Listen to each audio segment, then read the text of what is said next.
Hello hi అందరికీ. అనపగింజలు వట్టి తునకలతో అయితే పులుసు పెడదామా? వట్టి తునకలు మనకి ఎప్పుడు కావాలన్నా దొరుకుతాయి కదా. కానీ అనపగింజలు మాత్రం సీజన్లోనే దొరుకుతాయండి నాకు తెలిసినంత వరకు. ఇది సీజన్ టైం కాబట్టి అనపగింజలు ఎక్కువగా బెంగళూరు సైడ్ అయితే ఎక్కువ అనపగింజలు రెసిపీసే చాలా ఉంటాయి. రోజు కూడా అనపగింజలు కర్ణాటకలో రోజు కర్రీస్ కూడా చేసుకుంటారు. వాళ్ళకి అంత ఇష్టం అన్నమాట ఈ అనపగింజలు. వాళ్ళు అవరేకాయ అంటారు. ఇప్పుడు ఈ అనపగింజలను అయితే మనం ఈ వట్టి తునకల్లో వేసి కర్రీ అయితే ప్రిపేర్ చేద్దాం. చాలా టేస్టీగా ఉంటుంది. అస్సలు మిస్ అవ్వకండి. చూసేద్దామా? ముందు ఈ వట్టి తునకల్ని ఉడికి నీళ్ళల్లో శుభ్రం చేసుకున్న తర్వాత మళ్ళీ కొద్దిగా నీళ్ళు పోసుకొని 5 to 6 విజిల్స్ అయితే వచ్చేంత వరకు అయితే ఉడికించుకుందాం. అప్పుడు కొద్దిగా పసుపు, సాల్ట్, కరివేపాకు కూడా వేసి ఉడికించేసుకుందాం. ఇప్పుడు ఈ అవరేకాయలని తీసి పక్కన పెట్టుకున్న తర్వాత ఇప్పుడు మనమైతే పులుసుకి ఎలా చేయాలో ప్రిపేర్ చేద్దాం. ముందు ఈ కుక్కర్లో తగినంత ఆయిల్ వేసేద్దాం.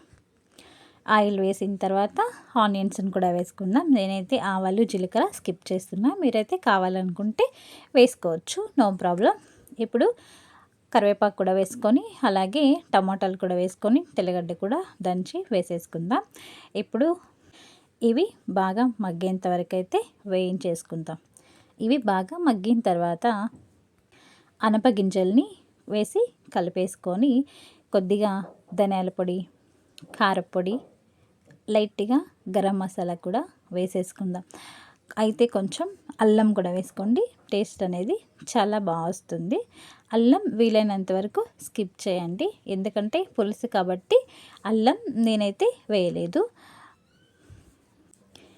ఇప్పుడు ఇవన్నీ వేసి మసాలా కావలసినంత, అంటే మనము ముందుగా ఉడికించుకున్న ఈ వట్టి తునకల్లో ఉండే వాటర్ చిక్కగా కావాలనుకుంటే అంతే సరిపోతుంది. లేదు మాకు ఇంకా కొంచెం పులుసు కావాలి అనుకుంటే కొద్దిగా నీళ్ళు కూడా యాడ్ చేసుకోండి. నేనైతే ఇప్పుడు కొంచెం ఎక్కువ నీళ్ళైతే పోస్తున్నాను. కొంచెం నీళ్ళైతే పోసి ఒక 5 to 6 మినిట్స్ అయితే ఉడికించుకుందాం. ఇలా ఉడికేటప్పుడు స్మెల్ ఎంత బాగా వస్తుందో తెలుసా? చాలా అంటే చాలా బాగా వస్తుంది. చూస్తున్నారు కదా, ఇవి ఇలా మసాలా పెట్టేసుకొని ఒక్కసారి ఈ వట్టి తునకలు వేసేసుకుందాం. ఇప్పుడు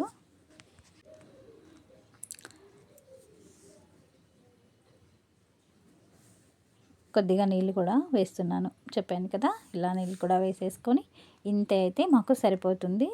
సో ఇలా చేసుకోండి. టేస్ట్ అయితే చాలా బాగుంటుంది. ఒక్కసారి చేసుకున్నారంటే మళ్ళీ మళ్ళీ తినాలనిపిస్తుంది. తప్పకుండా అయితే ఒకసారి ట్రై చేయండి. వీడియో నచ్చిందా? అయితే ఒక చిన్న లైక్ ఇచ్చి ఛానల్ సబ్స్క్రైబ్ చేసుకోండి. బాయ్.